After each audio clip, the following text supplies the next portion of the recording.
re-uploaded for new viewers.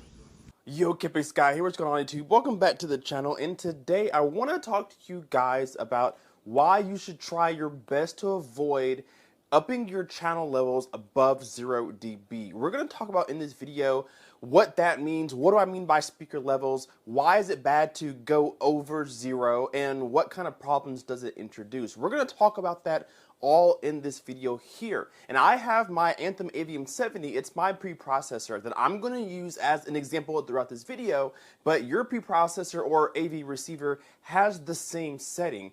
Inside your menus, you'll find what they call speaker level or speaker volume, whatever it may be. You have the ability to adjust your speakers overall levels individually. So your center channel, front speakers, rear speakers, subwoofers, all of them can be turned up or down in that menu. But we don't want to just crank things up to the maximum. And let's talk about why.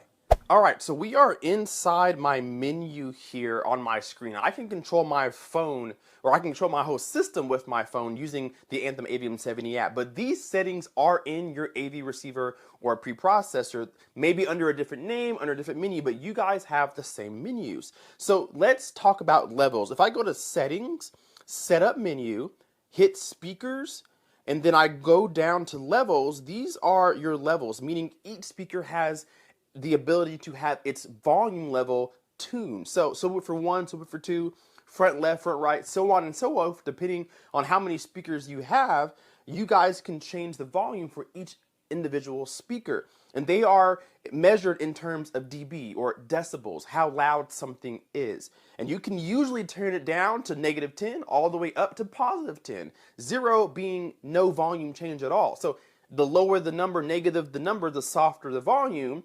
The closer to 0 is neutral or no change at all. And then if you go in the positive, you start to up the volume. You're turning up the volume, right? So you're maybe thinking, oh, cool, I have levels. I can turn up my speakers. I may be able to blast them out. Great. Didn't know I could turn up my speakers and make it louder. Well, you can't do that necessarily. So let's say I have an AV receiver and it's rated for 100 watts per channel, meaning each speaker, each amplifier that's powering my speakers is rated to give me 100 watts. So if I go to my volume knob, if I go back to the menu here, this is my volume knob. Typically, most people have it in terms of negative value, just like the levels are. So -90 on my, let's call it a receiver to keep it consistent.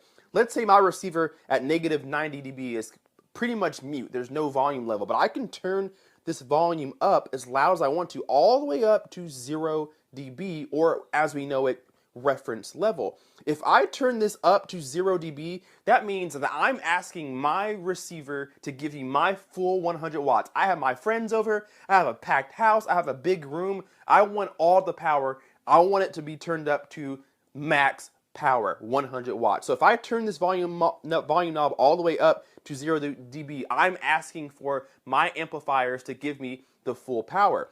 Now, if we go back to our setup menu, on speakers, KEF-R, if we go back down to our levels, remember, we're also in negative value.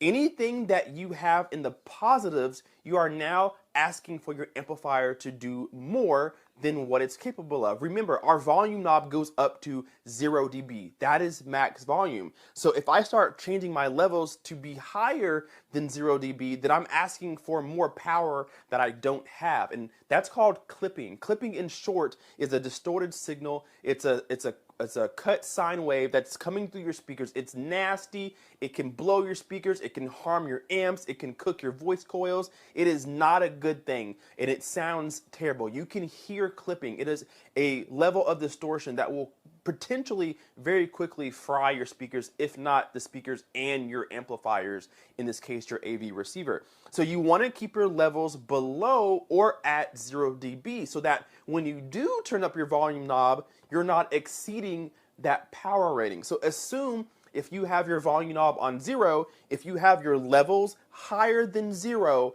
you are essentially asking your volume knob to go higher than it can. And that's how you cause clipping. Clipping means heat. Heat destroys not only your speakers, but electronics as a whole. You cause a lot of problems. I will leave a card above for what clipping is. It's called What is Clipping, and it's a great video that explains what clipping is, what it does to your system, and how to prevent it, and this is one way. So you may be going through my menus here and you're thinking, whoa, whoa, whoa, buddy, hold on, hold the phone.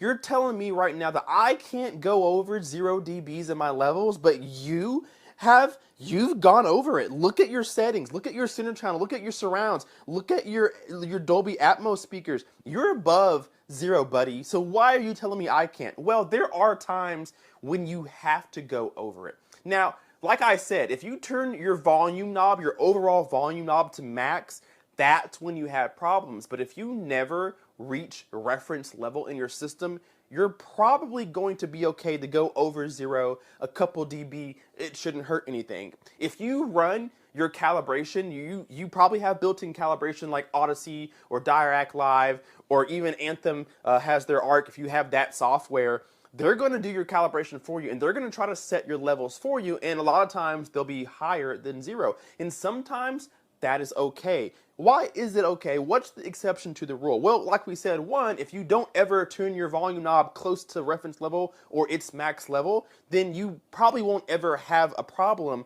with clipping. You won't ever use all the power to begin with, so you may be able to raise your levels up a little bit. But sometimes you have to raise your levels to make sure that all your speakers are the same volume at your listening position. So for example, my subwoofers, they're below 0. My front left and right speakers, they're above 0, but my center channel is not. It's at +5, and the reason being is because of where my center channel is placed. It's a little lower to the ground, it's inside a cabinet, it's fighting against some of the furniture in the room, so it has to be a little bit louder so that it sounds at the same volume the way the rest of my other speakers do. And I, in a small apartment like this, never ever get close to reference level. So I don't have to worry about clipping my amplifier. I don't have to worry about over pushing my system because I never get close to 0 dB. I never get close to max volume. So I'm able to raise my levels so that my speakers all sound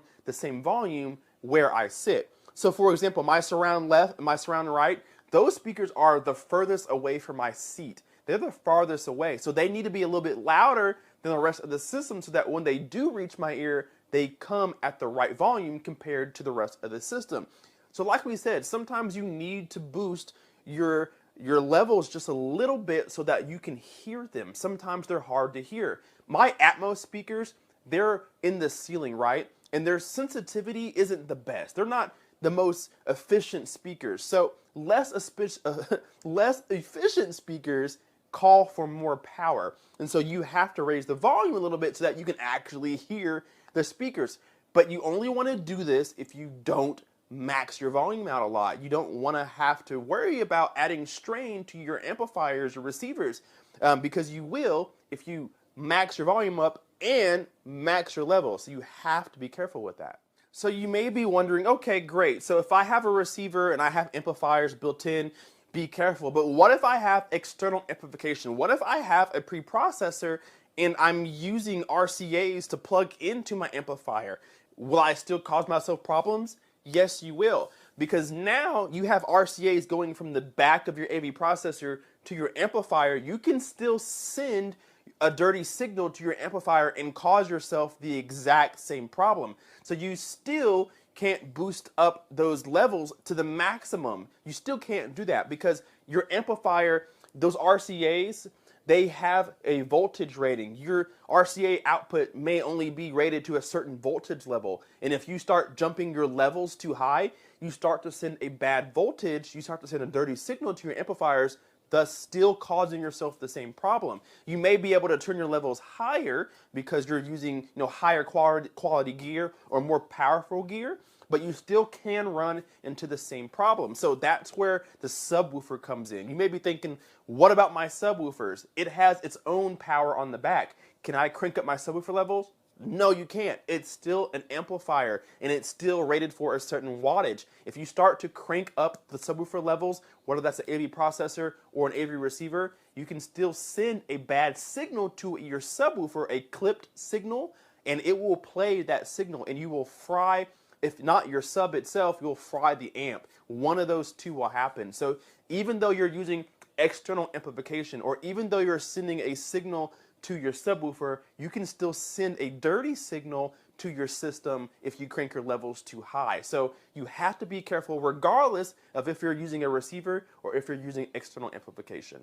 All right, guys, that's going to do it for this video. Please, down below, leave me a comment and let me know your thoughts on levels and clipping. Remember, there is a card above, and I'll try to put it down below, of a video called What is Clipping? I made it a few years ago, but it's a very good video to get deep into what clipping is, what harm it causes you in your system, and how to avoid it. This is one of the best ways to avoid it in the home theater world, but we talk about it on the car audio side, and it's a lot easier to detect on the car audio side than home theater. So definitely watch that video, because I promise you, if you're not too sure what clipping is, or if you're clipping right now in your home system, you will understand what clipping is by the end of that video. So definitely go back and watch that, because it'll piggyback on this video here. Go into your menus and check your levels. Make sure you're not too high.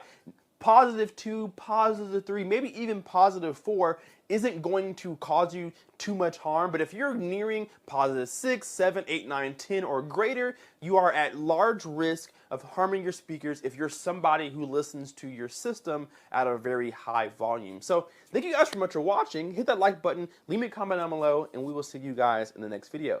KPS Guy out. Peace.